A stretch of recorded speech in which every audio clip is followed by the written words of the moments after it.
Sahabat Morning Grace, apakah Anda juga sedang berbahagia hari ini? Mari kita membangun kebahagiaan yang sehat bersama dan di dalam Tuhan.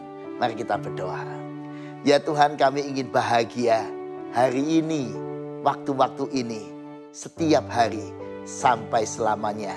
Karena kami memiliki Tuhan yang begitu baik, yang penyayang, yang selalu hadir dalam hidup kami. Ke dalam tangan-Mu ya Tuhan, kami serahkan hari-hari bahagia kami. Tolonglah kami Tuhan untuk bisa membangun hari-hari yang demikian. Amin. Sahabat Morning Grace, kata lagu tadi yang kita nyanyikan, ku berbahagia. Pertanyaannya, apakah saudara sedang berbahagia hari ini?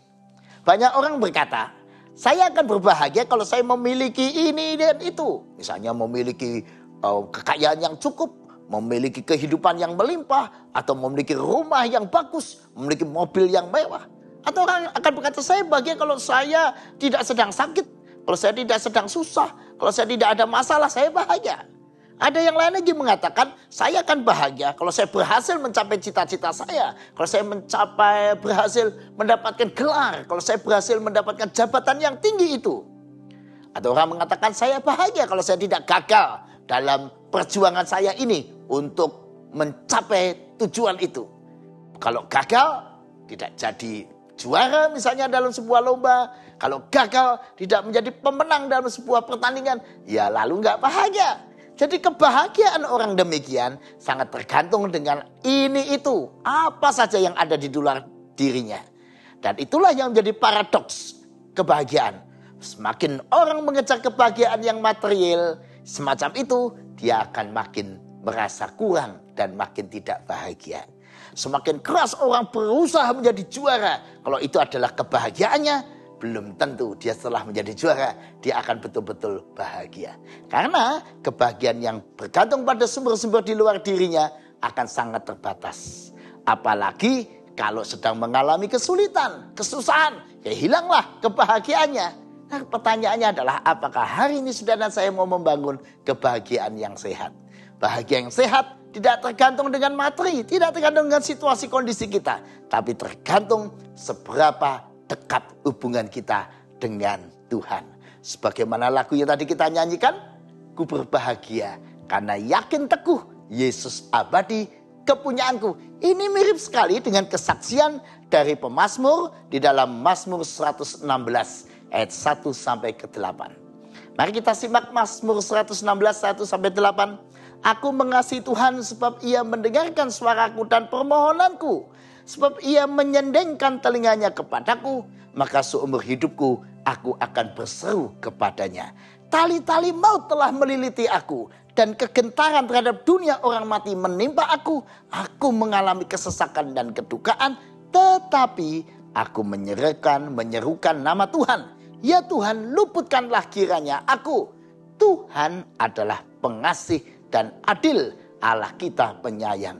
Tuhan memelihara orang-orang sederhana. Aku sudah lemah, tetapi diselamatkannya aku. Kembalilah tenang, hai jiwaku, sebab Tuhan telah berbuat baik kepadamu. Ya, Engkau telah meluputkan aku daripada maut, dan mataku daripada air mata, dan kakiku daripada tersandung. Saudara yang dikasihi Tuhan, luar biasa dalam Mazmur 116 ini digambarkan kecintaan pemazmur pada Tuhan. Aku mengasihi Tuhan di ayat yang pertama bagian awal. Mengapa dia mengasihi Tuhan? Digambarkan sebab ia mendengarkan suaraku dan permohonanku. Dari situ kita bisa menangkap bahwa pemazmur mengasihi Tuhan karena memiliki pengalaman iman, pengalaman spiritual yang dahsyat bersama Tuhan. Benar, dia punya pengalaman iman dan pengalaman spiritual yang dahsyat. Kenapa? Karena dia mengalami penderitaan yang luar biasa. Coba kita perhatikan sebentar di ayat yang ketiga.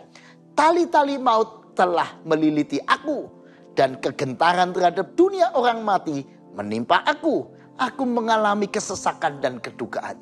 Jadi pemazmur betul-betul mengalami seperti sudah hampir mati. Tali-tali maut melilit aku. Kegentaran terhadap dunia orang mati menimpa aku. Ini orang yang sengsara betul. Betul-betul sengsara karena sudah hampir nyaris mati, mengalami kesesakan dan kedukaan. Mungkin sekali ini seperti pengalaman Daud ketika dia dikejar-kejar oleh Saul. Sehingga dia betul-betul menderita, bukan main. Harus lari kemana-mana menghadapi kejaran pasukan Saul. Dan luar biasa menderitanya Daud waktu itu. Namun luar biasa, dalam situasi yang susah itu, yang di ayat yang ke-8 dikatakan seperti maut, air mata yang terus terurai dalam dirinya. Di ayat yang ke-4, pemazmur dalam situasi itu berkata, Tuhan luputkanlah aku. Dan hasilnya apa? Benar, Tuhan meluputkan dia. Karena itu pengalaman diluputkan Tuhan dari maut, dari situasi yang buruk, menjadi pengalaman spiritual. Nah, akhirnya pemazmur punya keyakinan bahwa pengalaman yang paling pahit justru mendekatkannya pada Tuhan.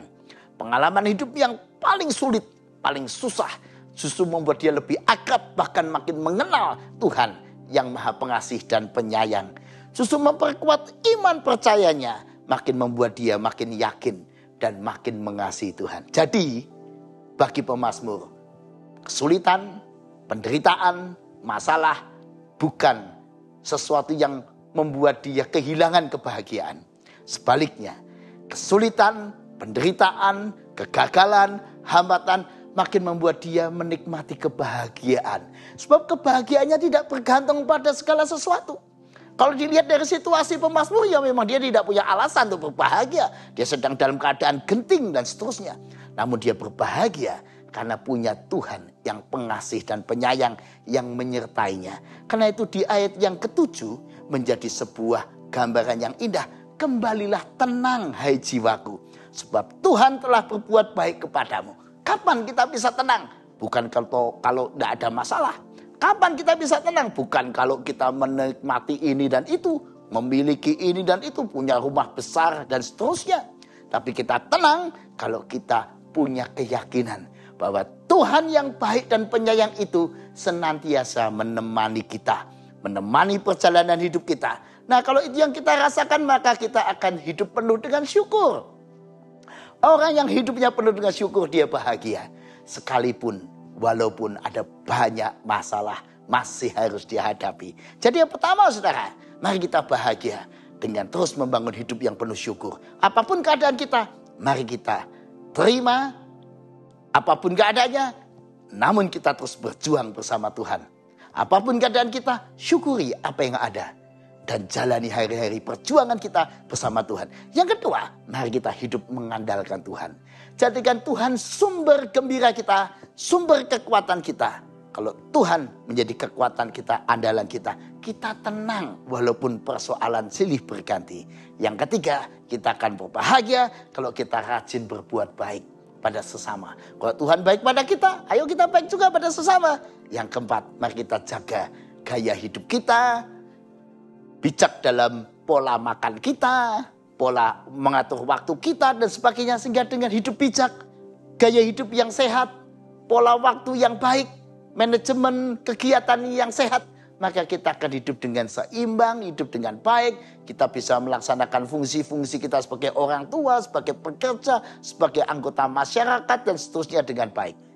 Dalam semua keadaan itu, kalau kita bijak dalam mengelola tugas-tugas kita, mengelola apa yang menjadi kewajiban kita, kita menjadi hidupnya itu jadi nyaman. Kalau kita tidak melakukan kewajiban kita, ya hidup kita akan susah. Nah, akhirnya saudara, kebahagiaan tidak bergantung pada segala sesuatu di luar kita, tapi dimulai dari dalam diri kita sendiri. Apakah kita penuh syukur? Apakah kita menghayati siapa Tuhan dan mengandalkan Tuhan? Apakah kita rajin berbuat baik? Dan apakah gaya hidup dan budaya hidup kita sehat? Tuhan memberkati kita. Amin. Ya Tuhan, kami ingin terus berbahagia mulai hari ini sampai selamanya. Dan ajar kami terus menikmati hidup penuh syukur bersama Tuhan. Terpujilah nama Tuhan. Amin. Ku berbahagia, yakin teguh. Ku berbahagia, yakin teguh. Yesus apa